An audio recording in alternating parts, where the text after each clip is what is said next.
안녕하세요. 오한근 법사입니다. 오늘은요, 방황하고 아픈 우리 아이를 지키는 방법에 대해서 좀 말씀을 드리려고 합니다.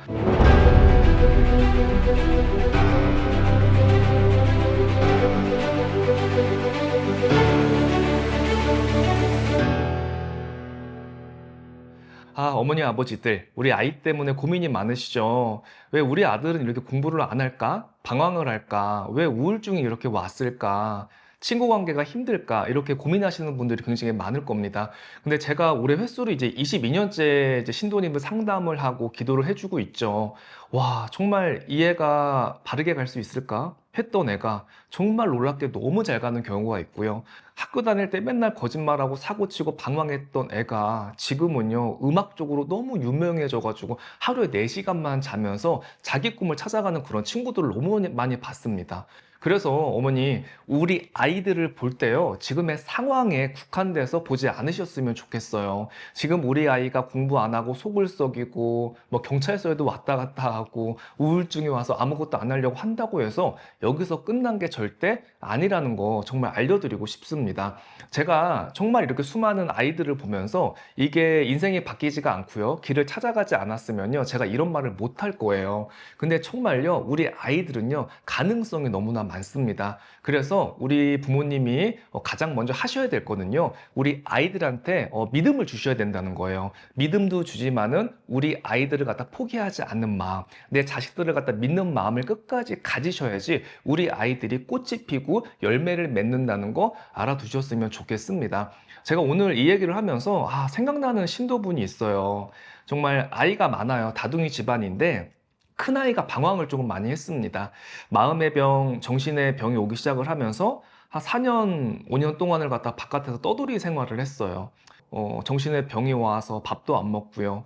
우울증이 와서 반듯하게 살지를 못했습니다. 제가 사진을 봤는데 눈이 많이 풀려 있었고 마음이 굉장히 아픈 게 느껴졌어요. 그래서 이 아이 같은 경우는 반드시 정신과의 그냥 통원 치료가 아니라 입원 치료가 시급한 아이였습니다.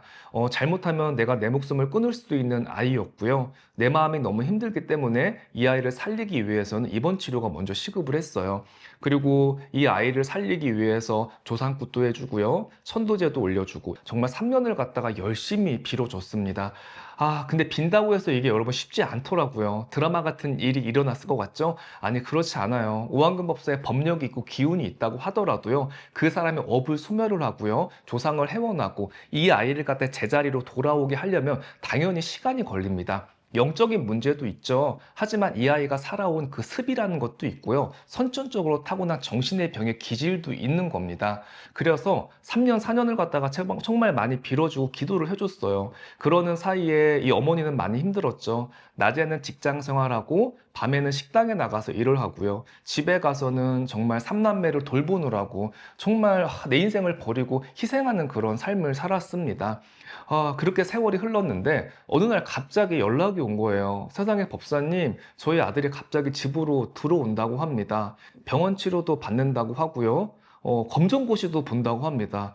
부모라면은 적대심을 갖고 절대로 안 들어갔던 이 아이가 병원도 안 간다고 했던 아이가 갑자기 병원 치료를 받고요. 검정고시를 보겠다는 이런 소름 끼치는 그런 문자를 받았습니다. 이러면서 이 아이가 집으로 들어오기 시작을 했고요. 병원에 다니면서 약물 치료를 받고 마음의 안정을 찾아서 지금은 공부한다는 소식을 받았습니다.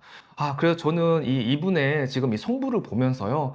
정말로 우리가 인간의 감이 기준으로 눈으로 보이는 것만 갖고 한계를 짓지 말아야겠다 그런 생각을 다시 한번 했습니다.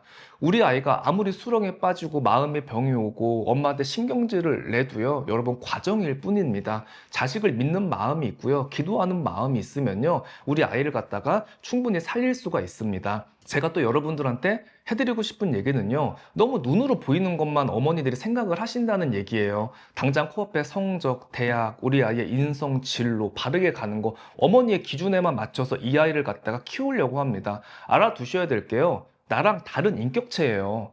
내가 낳았을 뿐이에요. 나하고는 분명히 다른 생각을 갖고 다른 길을 가야 되는 자손인데 우리 부모는요, 내가 정해주는 길, 내가 원하는 길로만 우리 아이들이 가기를 바랍니다. 이런 것도 어머니들이 고집을 조금 버리셔야 됩니다. 그리고 기도해주는 마음이 있어야 돼요. 집안에 묘바람, 산바람, 산소탈이 나고요. 조상님 자리가 편하지 않고 어르신들이 돌아가시고 나서 상문에 바람이 막 불기 시작을 하고 우리 아들이 사주에 살성이 있잖아요. 그러면요, 마음이 흔들리기 시작을 합니다. 조상바람이 불면 아이들이 왜 제일 무섭냐면요, 어른들은요 강해요. 내가 어느 정도 견디고 버틸 수 있고 이길 수 있는 힘이 생깁니다. 하지만 영가나 귀신은요 가장 약한 존재를 건드려 버립니다. 약한 존재가 누구예요? 아직 성숙하지 못한, 아직 크지 못한 우리 아이들이 먼저 뿌리가 흔들리기 시작한다는 뜻이에요. 그래서 우리 아이들한테 어떤 원인이 있고 문제가 있으면 자꾸 금전을 보고 돈을 생각하지 마시고, 기도라는 것도 어머니 시기가 있고 분명히 때가 있어요. 그 때가 늦어버리면요 기도를 못합니다. 지금이 가장 기도하기 좋은 순간이고 우리 아이를 믿어주고 사랑해줄 수 있는 가장 중요한 시기라는 거 알아두셨으면 좋겠습니다. 오늘은요 아이들 방황에 대해서 좀 말씀을 드렸고요. 우리 아이가 지금 내 뜻대로 따라주지 않는다고 어머니 너무 걱정하지 마시고요. 우리 아들 딸들 분명히 열매를 맺고 꽃을 피우는 날이 있다는 거 알아두셨으면 좋겠습니다. 오늘 방송은 여기까지 하겠습니다. 감사합니다. 이곳이 바로 용궁사 산신 인등전입니다.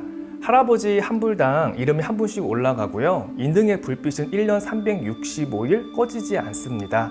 산신 할아버지는요, 사건 사고를 막아주시고 아픔을 치유하는 능력이 있습니다. 학업 성취를 이루어주고 사업자는 사업 성부를 이루어주고 내 심중 소원을 이루어주시는 분이 바로 산신 할아버지입니다. 올해 삼재에 걸렸거나 1년을 홍수매기 효과로 좀 편안하게 넘어가고 싶으신 분들도요, 산신 할아버지 인등과 잘 맞는다고 볼 수 있습니다. 산신 할아버지의 원력으로요, 여러분들 모두 부자 되시고 행복하시길 오한근 법사가 기원하겠습니다. 감사합니다.